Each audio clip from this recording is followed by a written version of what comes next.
قل من يرزقكم من السماء والأرض أمن يملك السمع والأبصار ومن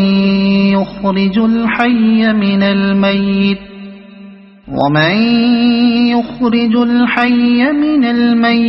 ويخرج الميت من الحي ومن يدبر الأمر فسيقولون الله فقل أفلا تتقون۔ ان سے پوچھو کون تم کو آسمان اور زمین سے رزق دیتا ہے؟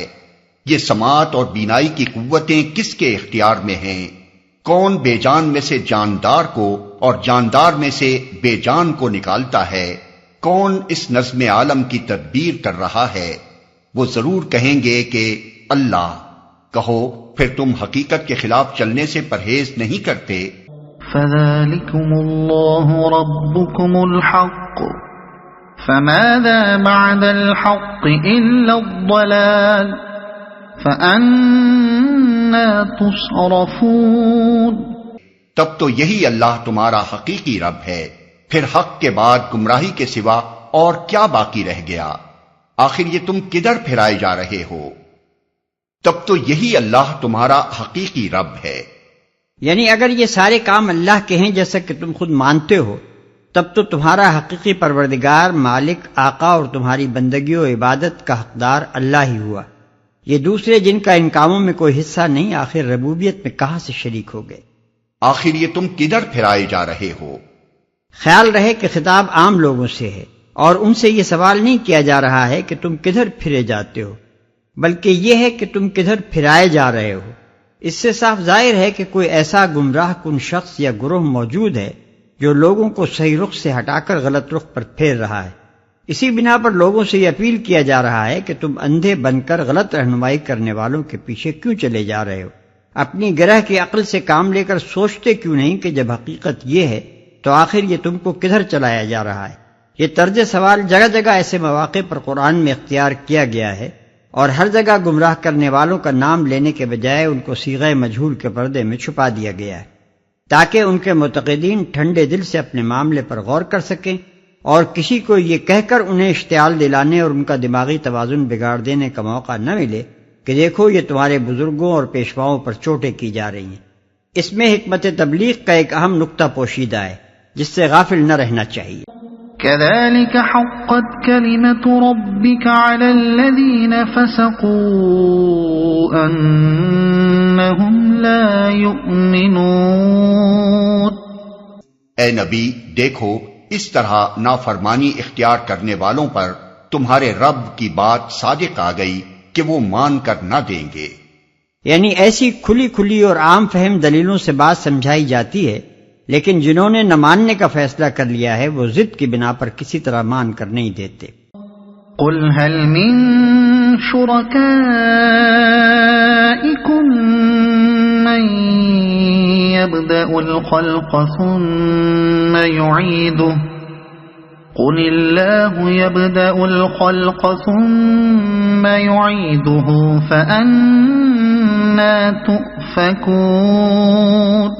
ان سے پوچھو تمہارے ٹھہرائے ہوئے شریکوں میں کوئی ہے جو تخلیق کی ابتدا بھی کرتا ہو اور پھر اس کا اعادہ بھی کرے؟ کہو وہ صرف اللہ ہے جو تخلیق کی ابتدا بھی کرتا ہے اور اس کا اعادہ بھی، پھر تم یہ کس الٹی راہ پر چلائے جا رہے ہو؟ اور اس کا اعادہ بھی۔ تخلیق کی ابتدا کے متعلق تو مشرکین مانتے ہی تھے کہ یہ صرف اللہ کا کام ہے، ان کے شریکوں میں سے کسی کا اس کام میں کوئی حصہ نہیں۔ رہا تخلیق کا اعادہ تو ظاہر ہے کہ جو ابتداً پیدا کرنے والا ہے وہی اس عمل پیدائش کا اعادہ بھی کر سکتا ہے، مگر جو ابتداً ہی پیدا کرنے پر قادر نہ ہو وہ کس طرح اعادہ پیدائش پر قادر ہو سکتا ہے؟ یہ بات اگرچہ صریحاً ایک معقول بات ہے، اور خود مشرکین کے دل بھی اندر سے اس کی گواہی دیتے تھے کہ بات بالکل ٹھکانے کی ہے، لیکن انہیں اس کا اقرار کرنے میں اس بنا پر تأمل تھا کہ اسے مان لینے کے بعد انکار آخرت مشکل ہو جاتا ہے۔ یہی وجہ ہے کہ اوپر کے سوالات پر تو اللہ تعالیٰ نے فرمایا کہ وہ خود کہیں گے کہ یہ کام اللہ کے ہیں، مگر یہاں اس کے بجائے نبی صلی اللہ علیہ وسلم سے ارشاد ہوتا ہے کہ تم ڈنکے کی چوٹ کہو کہ یہ ابتدائے خلق اور اعادہ خلق کا کام بھی اللہ ہی کا ہے۔ پھر تم یہ کس الٹی راہ پر چلائے جا رہے ہو؟ یعنی جب تمہاری ابتدا کا سرا بھی اللہ کے ہاتھ میں ہے اور انتہا کا سرا بھی اسی کے ہاتھ میں، تو خود اپنے خیر خواہ بن کر ذرا سوچو کہ آخر تمہیں یہ کیا باور کرایا جا رہا ہے کہ ان دونوں سروں کے بیچ میں اللہ کے سوا کسی اور کو تمہاری بندگیوں اور نیاز مندیوں کا حق پہنچ گیا ہے۔ قل هل من شركائكم من يهدي إلى الحق قل الله يهدي للحق أفمن يهدي إلى الحق أحق أن يتبع أم من لا يهدي إلا أن يهدى فما لكم كيف تحكمون۔ ان سے پوچھو تمہارے ٹھہرائے ہوئے شریکوں میں کوئی ایسا بھی ہے جو حق کی طرف رہنمائی کرتا ہو؟ کہو وہ صرف اللہ ہے جو حق کی طرف رہنمائی کرتا ہے۔ پھر بھلا بتاؤ جو حق کی طرف رہنمائی کرتا ہے وہ اس کا زیادہ مستحق ہے کہ اس کی پیروی کی جائے، یا وہ جو خود راہ نہیں پاتا الا یہ کہ اس کی رہنمائی کی جائے؟ آخر تمہیں ہو کیا گیا ہے؟ کیسے الٹے الٹے فیصلے کرتے ہو؟ جو حق کی طرف رہنمائی کرتا ہو۔ یہ ایک نہایت اہم سوال ہے جس کو ذرا تفصیل کے ساتھ سمجھ لینا چاہیے۔ دنیا میں انسان کی ضرورتوں کا دائرہ صرف اسی حد تک محدود نہیں ہے کہ اس کو کھانے پینے پہننے اور زندگی بسر کرنے کا سامان بہم پہنچے اور آفات مصائب اور نقصانات سے وہ محفوظ رہے، بلکہ اس کی ایک ضرورت اور در حقیقت سب سے بڑی ضرورت یہ بھی ہے کہ اسے دنیا میں زندگی بسر کرنے کا صحیح طریقہ معلوم ہو اور وہ جانے کہ اپنی ذات کے ساتھ، اپنی قوتوں اور قابلیتوں کے ساتھ، اس سر و سامان کے ساتھ جو روئے زمین پر اس کے تصرف میں ہے، ان بے شمار انسانوں کے ساتھ جن سے مختلف حیثیتوں میں اس کو سابقہ پیش آتا ہے، اور مجموعی طور پر اس نظام کائنات کے ساتھ جس کے ماتحت رہ کر ہی بہرحال اس کو کام کرنا ہے، وہ کیا اور کس طرح معاملہ کرے جس سے اس کی زندگی بحیثیت مجموعی کامیاب ہو اور اس کی کوششیں اور محنتیں غلط راہوں میں صرف ہو کر تباہی و بربادی پر منتج نہ ہوں۔ اسی صحیح طریقے کا نام حق ہے، اور جو رہنمائی اس طریقے کی طرف انسان کو لے جائے وہی ہدایت حق ہے۔ اب قرآن تمام مشرکین سے اور ان سب لوگوں سے جو پیغمبر کی تعلیم کو ماننے سے انکار کرتے ہیں یہ پوچھتا ہے کہ تم خدا کے سوا جن جن کی بندگی کرتے ہو ان میں کوئی ہے جو تمہارے لیے ہدایت حق حاصل کرنے کا ذریعہ بنتا ہو یا بن سکتا ہو؟ ظاہر ہے کہ اس کا جواب نفی کے سوا اور کچھ نہیں ہے، اس لیے کہ انسان خدا کے سوا جن کی بندگی کرتا ہے وہ دو بڑی اقسام پر منقسم ہے۔ ایک وہ دیویاں، دیوتا اور زندہ یا مردہ انسان جن کی پرستش کی جاتی ہے، سو ان کی طرف تو انسان کا رجوع صرف اس غرض کے لیے ہوتا ہے کہ فوق الفطری طریقے سے وہ اس کی حاجتیں پوری کریں اور اس کو آفات سے بچائیں۔ رہی ہدایت حق تو وہ نہ کبھی ان کی طرف سے آئی، نہ کبھی کسی مشرک نے اس کے لیے ان کی طرف رجوع کیا، اور نہ کوئی مشرک یہ کہتا ہے کہ اس کے یہ معبود اسے اخلاق، معاشرت، تمدن، معیشت، سیاست، قانون، عدالت وغیرہ کے اصول سکھاتے ہیں۔ دوسرے وہ انسان جن کے بنائے ہوئے اصولوں اور قوانین کی پیروی و اطاعت کی جاتی ہے، سو وہ رہنما تو ضرور ہیں، مگر سوال یہ ہے کہ کیا فی الواقع وہ رہنمائے حق بھی ہیں یا ہو سکتے ہیں؟ کیا ان میں سے کسی کا علم بھی ان تمام حقائق پر حاوی ہے جن کو جاننا انسانی زندگی کے صحیح اصول وضع کرنے کے لیے ضروری ہے؟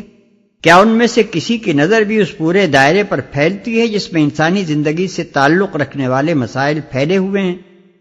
کیا ان میں سے کوئی بھی ان کمزوریوں سے، ان تعصبات سے، ان شخصی یا گروہی دلچسپیوں سے، ان اغراض و خواہشات سے اور ان رجحانات و میلانات سے بالاتر ہے جو انسانی معاشرے کے لیے منصفانہ قوانین بنانے میں مانع ہوتے ہیں؟ اگر جواب نفی میں ہے اور ظاہر ہے کہ کوئی صحیح الدماغ آدمی ان سوالات کا جواب اس بات میں نہیں دے سکتا، تو آخر یہ لوگ ہدایت حق کا سرچشمہ کیسے ہو سکتے ہیں؟ اسی بنا پر قرآن یہ سوال کرتا ہے کہ لوگو، تمہارے ان مذہبی معبودوں اور تمدنی خداؤں میں کوئی ایسا بھی ہے جو راہ راست کی طرف تمہاری رہنمائی کرنے والا ہو؟ اوپر کے سوالات کے ساتھ مل کر یہ آخری سوال دین و مذہب کے پورے مسئلے کا فیصلہ کر دیتا ہے۔ انسان کی ساری ضرورتیں دو ہی نوعیت کی ہیں، ایک نوعیت کی ضروریات یہ ہیں کہ کوئی اس کا پروردگار ہو، کوئی ملجا و ماوا ہو، کوئی دعاؤں کا سننے والا اور حاجتوں کا پورا کرنے والا ہو، جس کا مستقل سہارا اس عالم اسباب کے بے ثبات سہاروں کے درمیان رہتے ہوئے وہ تھام سکے۔ سو اوپر کے سوالات نے فیصلہ کر دیا کہ اس ضرورت کو پورا کرنے والا خدا کے سوا کوئی نہیں۔ دوسری نوعیت کی ضروریات یہ ہیں کہ کوئی ایسا رہنما ہو جو دنیا میں زندگی بسر کرنے کے صحیح اصول بتائے اور جس کے دیے ہوئے قوانین حیات کی پیروی پورے اعتماد و اطمینان کے ساتھ کی جا سکے۔ سو اس آخری سوال نے اس کا بھی فیصلہ کر دیا کہ وہ بھی صرف خدا ہی ہے۔ اس کے بعد ضد اور ہٹ دھرمی کے سوا کوئی چیز باقی نہیں رہ جاتی جس کی بنا پر انسان مشرکانہ مذاہب اور لادینی یعنی سیکولر اصول تمدن و اخلاق و سیاست سے چمٹا رہے۔ وما يتبع أكثرهم إلا ظنا إن الظن لا يغني من الحق شيئا إن الله عليم بما يفعلون۔ حقیقت یہ ہے کہ ان میں سے اکثر لوگ محض قیاس و گمان کے پیچھے چلے جا رہے ہیں، حالانکہ گمان حق کی ضرورت کو کچھ بھی پورا نہیں کرتا۔ جو کچھ یہ کر رہے ہیں اللہ اس کو خوب جانتا ہے۔ اکثر لوگ محض قیاس و گمان کے پیچھے چلے جا رہے ہیں، یعنی جنہوں نے مذاہب بنائے، جنہوں نے فلسفے تصنیف کیے اور جنہوں نے قوانین حیات تجویز کیے، انہوں نے بھی یہ سب کچھ علم کی بنا پر نہیں بلکہ گمان و قیاس کی بنا پر کیا،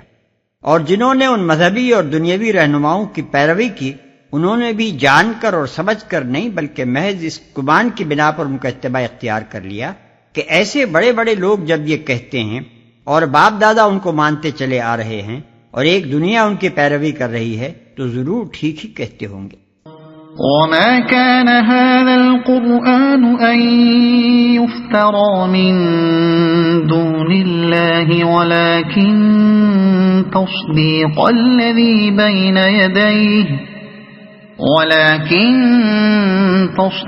الذي بين يديه وتفصيل الكتاب لا ريب فيه من رب العالمين۔ اور یہ قرآن وہ چیز نہیں ہے جو اللہ کی وحی اور تعلیم کے بغیر تصنیف کر لیا جائے، بلکہ یہ تو جو کچھ پہلے آ چکا تھا اس کی تصدیق اور الکتاب کی تفصیل ہے۔ اس میں کوئی شک نہیں کہ یہ فرما روائے کائنات کی طرف سے ہے، اس کی تصدیق اور الکتاب کی تفصیل ہے۔ جو کچھ پہلے آ چکا تھا اس کی تصدیق ہے،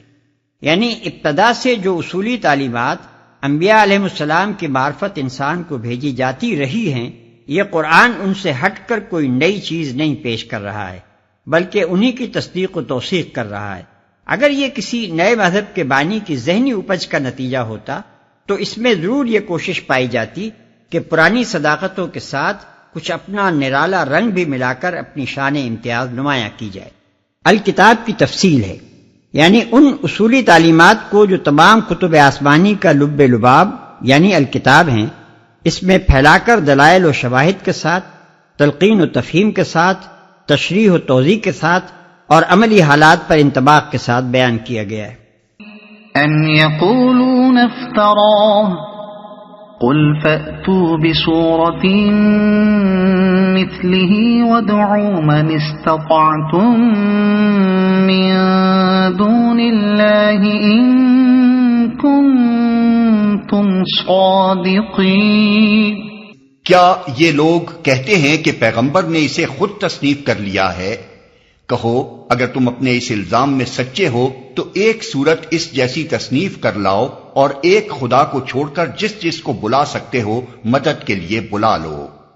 عام طور پر لوگ سمجھتے ہیں کہ یہ چیلنج محض قرآن کی فصاحت و بلاغت اور اس کی ادبی خوبیوں کے لحاظ سے تھا۔ اعجاز قرآن پر جس انداز سے بحثیں کی گئی ہیں اس سے یہ غلط فہمی پیدا ہونی کچھ بعید بھی نہیں ہے، لیکن قرآن کا مقام اس سے بلند تر ہے کہ وہ اپنی یکتائی و بے نظیری کے دعوے کی بنیاد محض اپنے لفظی محاسن پر رکھے۔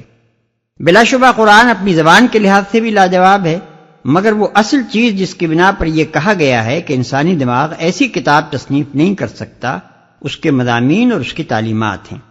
اس میں اعجاز کے جو پہلو ہیں اور جن وجوہ سے ان کا من جانب اللہ ہونا یقینی اور انسان کا ایسی تصنیف پر قادر ہونا غیر ممکن ہے،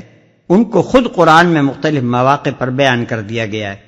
اور ہم ایسے تمام مقامات کی تشریح پہلے بھی کرتے رہے ہیں اور آئندہ بھی کریں گے، اس لیے یہاں بخوف طوالت اس بحث سے اجتناب کیا جاتا ہے۔ بل كذبوا بما لم يحيطوا بعلمه ولما يأتهم تأويله كذلك كذب الذين من قبلهم فانظر كيف كان عاقبة الظالمين۔ اصل یہ ہے کہ جو چیز ان کے علم کی گرفت میں نہیں آئی اور جس کا مال بھی ان کے سامنے نہیں آیا، اس کو انہوں نے خواہ اٹکل پچو جھٹلا دیا، اسی طرح تو ان سے پہلے کے لوگ بھی جھٹلا چکے ہیں، پھر دیکھ لو ان ظالموں کا کیا انجام ہوا۔ تکذیب یا تو اس بنیاد پر کی جا سکتی تھی کہ ان لوگوں کو اس کتاب کا ایک جعلی کتاب ہونا تحقیقی طور پر معلوم ہوتا، یا پھر اس بنا پر وہ معقول ہو سکتی تھی کہ جو حقیقتیں اس میں بیان کی گئی ہیں اور جو خبریں اس میں دی گئی ہیں وہ غلط ثابت ہو جاتی، لیکن ان دونوں وجوہ تقسیم میں سے کوئی وجہ بھی یہاں موجود نہیں ہے۔ نہ کوئی شخص یہ کہہ سکتا ہے کہ وہ عذرو علم جانتا ہے کہ یہ کتاب گھڑ کر خدا کی طرف منسوب کی گئی ہے، نہ کسی نے پردہ غیب کے پیچھے جھانک کر یہ دیکھ لیا ہے کہ واقعی بہت سے خدا موجود ہیں اور یہ کتاب خواہ مخواہ خدا کی خبر سنا رہی ہے، یا فی الواقع خدا اور فرشتوں اور وحی وغیرہ کی کوئی حقیقت نہیں ہے اور اس کتاب میں خواہ مخواہ یہ افسانہ بنا لیا گیا ہے۔ نہ کسی نے مر کر یہ دیکھ لیا ہے کہ دوسری زندگی اور اس کے حساب کتاب اور جزا و سزا کی ساری خبریں جو اس کتاب میں دی گئی ہیں غلط ہیں، لیکن اس کے باوجود نرے شک اور گمان کی بنیاد پر اس شان سے اس کی تکذیب کی جا رہی ہے کہ گویا علمی طور پر اس کے جعلی اور غلط ہونے کی تحقیق کر لی گئی ہے۔ وَمِنْهُمْ مَنْ يُؤْمِنُ بِهِ وَمِنْهُمْ مَنْ لَا يُؤْمِنُ بِهِ وَرَبُّكَ أَعْلَمُ بِالْمُفْسِدِينَ۔ ان میں سے کچھ لوگ ایمان لائیں گے اور کچھ نہیں لائیں گے، اور تیرا رب ان مفسدوں کو خوب جانتا ہے۔ ایمان نہ لانے والوں کے متعلق فرمایا جا رہا ہے کہ خدا ان مفسدوں کو خوب جانتا ہے، یعنی وہ دنیا کا منہ تو یہ باتیں بنا کر بند کر سکتے ہیں کہ صاحب ہماری سمجھ میں بات نہیں آتی، اس لیے نیک نیتی کے ساتھ ہم اسے نہیں مانتے، لیکن خدا جو قلب و ضمیر کے چھپے ہوئے رازوں سے واقف ہے، وہ ان میں سے ایک ایک شخص کے متعلق جانتا ہے کہ کس کس طرح اس نے اپنے دل و دماغ پر قفل چڑھائے،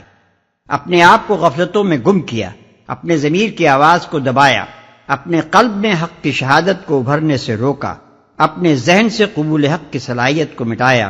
سن کر نہ سنا، سمجھتے ہوئے نہ سمجھنے کی کوشش کی، اور حق کے مقابلے میں اپنے تعصبات کو، اپنے دنیاوی مفاد کو، اپنی باطل سے الجھی ہوئی اغراض کو اور اپنے نفس کی خواہشوں اور رغبتوں کو ترجیح دی۔